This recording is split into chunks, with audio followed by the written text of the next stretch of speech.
Assalamualaikum warahmatullahi wabarakatuh. Salam berjumpa kembali teman-teman. Selamat menyaksikan channel Obat Apa.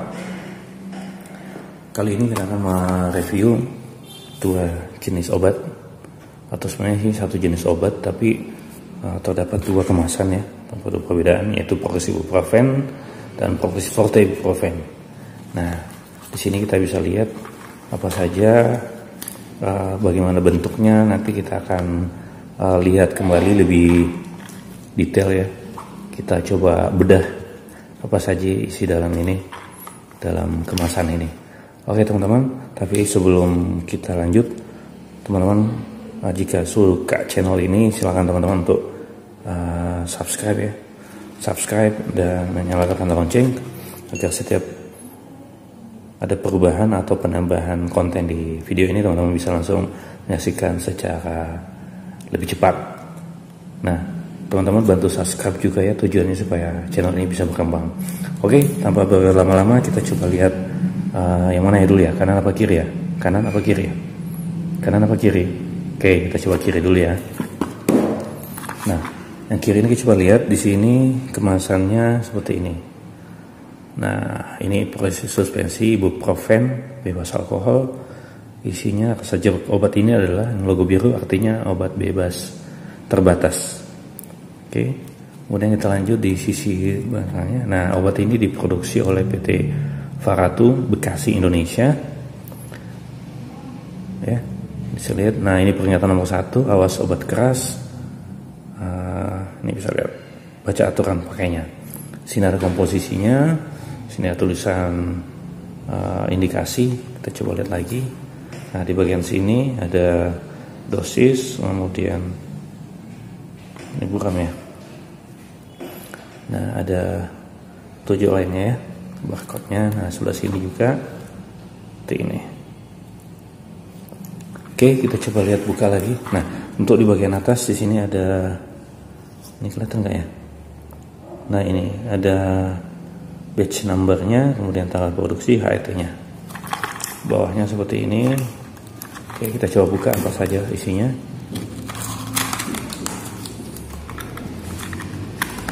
Nah, di dalam ini teman-teman bisa lihat. Nah, ini dalam ada, coba lihat, ada satu takaran ya, kita minum. Kemudian ada botolnya sendiri seperti ini. Kemudian ada buku apa, kayak brosur gitu lah, seperti ini. Nah, coba kita lihat dulu takarannya seperti ini ya. Nah, ini kap takarannya di sini. Kalau teman-teman bisa lihat, sini tercantum jumlah takarannya 7,5 mili dan sebagainya. Di sini juga ada 10 mili. Nah, ini kurang lebih. Jadi setiap membeli obat Progressive Ibuprofen ini, teman-teman akan dapat seperti ini. Oke. Nah, kita lanjut lagi. Ini botolnya seperti ini. Teman-teman bisa lihat Progressive Ibuprofen, di atasnya segel. Ingat teman-teman, dalam beli obat jangan lupa pastikan segelnya. Pastikan segel ini selalu terkunci ya, untuk memastikan saja bahwa obatan yang Anda terima itu adalah obat asli. Ini ada logo produksinya di atas, logo produsennya. Seperti ini botolnya. Oke.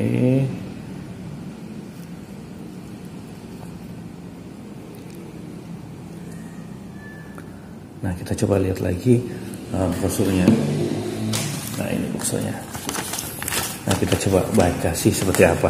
Jadi teman-teman, pada dasarnya Progressive Ibuprofen ini komposisinya, jadi teman-teman tadi kan ada dua nih, Progressive suspensi dan Progressive Forte suspensi. Yang kita bahas di sini adalah Progressive suspensi, tapi pada semuanya dosisnya akan dibahas lebih lanjut.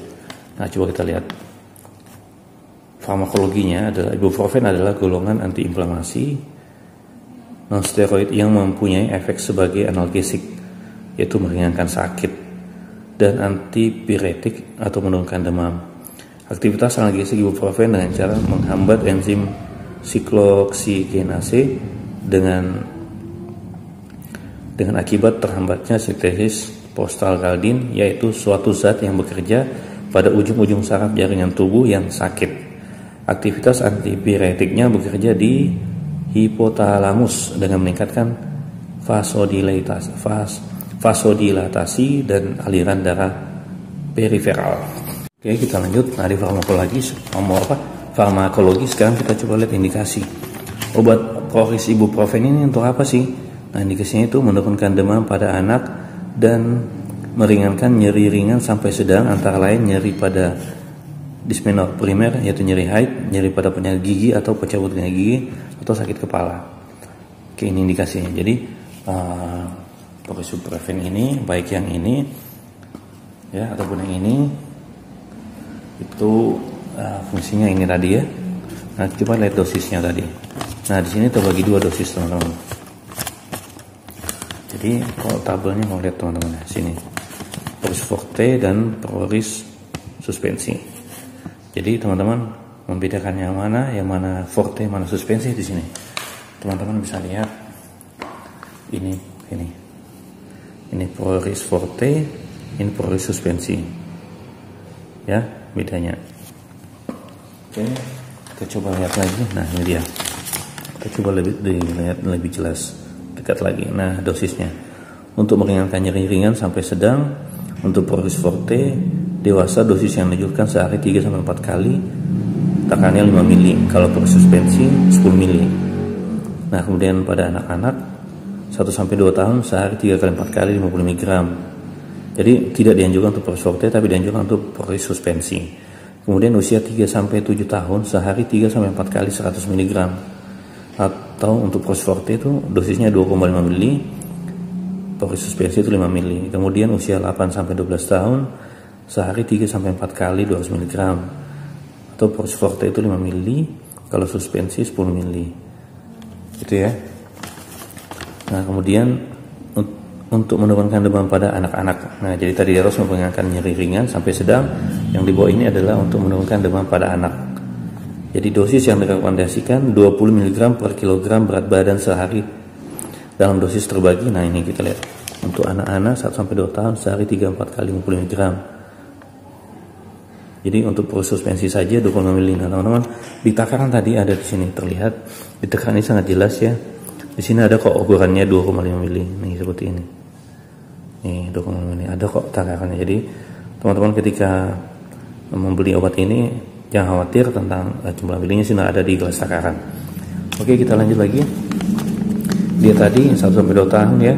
Nah, lanjut 3-7 tahun sehari 3-4 kali.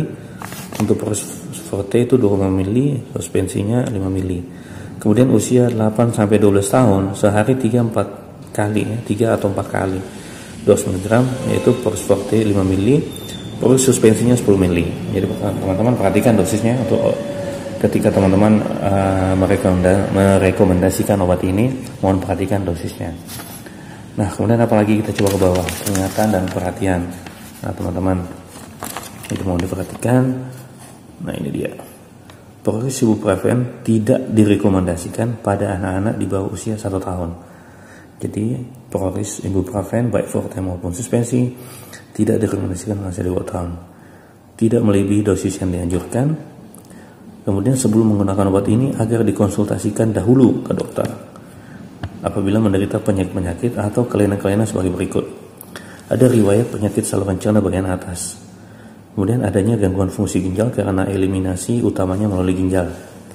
Kemudian gagal jantung, hipertensi dan penyakit-penyakit lain yang mengakibatkan retensi cairan tubuh. Kemudian yang berikutnya gangguan pembukaan darah. Berikutnya asma adanya asma karena dapat menyebabkan bronkospasme atau penyempitan bronkus. Bronkus itu adalah kaliber jalan udara pada sistem pernapasan yang membawa udara ke paru-paru. Kemudian lupus eritematosus sistematik. Nah, apa tuh lupus eritematosus sistematik? Yaitu penyakit radang yang disebabkan ketika sistem kekebalan tubuh menyerang jaringannya sendiri. Nah, kurang lebih seperti itu ya, teman-teman. Jadi perhatikan. Jadi sebelum mengawal ini tadi harap dikonsultasikan terlebih ke dokter apabila teman-teman ataupun ingin mengkonsumsi obat ini, harap perhatikan ini. Kemudian selama minum obat ini jangan minum acetosal atau obat lain yang mengandung ibuprofen. Jadi intinya teman-teman kalau sudah minum Progris ibuprofen, jangan lagi meminum ibuprofen sejenis atau obat lain mengandung ibuprofen. Juga obat antikoagulan, anti pembekuan darah atau golongan warfarin. Bila setelah 5 hari nyeri tidak menghilang, segera hubungi dokter atau unit pelayanan kesehatan. Kemudian teman-teman, obat ini tidak dianjurkan pada kehamilan trimester pertama dan kedua serta wanita menyusui. Jadi sekali lagi obat ini tidak disarankan ya, tidak dianjurkan. Kemudian kita lihat lagi ke belakang. Efek sampingnya, apa sih efek sampingnya? Nah, kita lihat lagi. Walaupun jarang terjadi, tapi dapat timbul efek samping sebagai berikut. Gangguan saluran pencernaan termasuk mual, muntah, diare, konstipasi, dan nyeri lambung. Juga pernah dilaporkan terjadi ruam pada kulit, penyempitan bronkus yang seperti tadi ya, saluran paru-paru, trombositopenia atau penurunan sel pembekuan darah, limfopenia atau penurunan jumlah sel limfosit.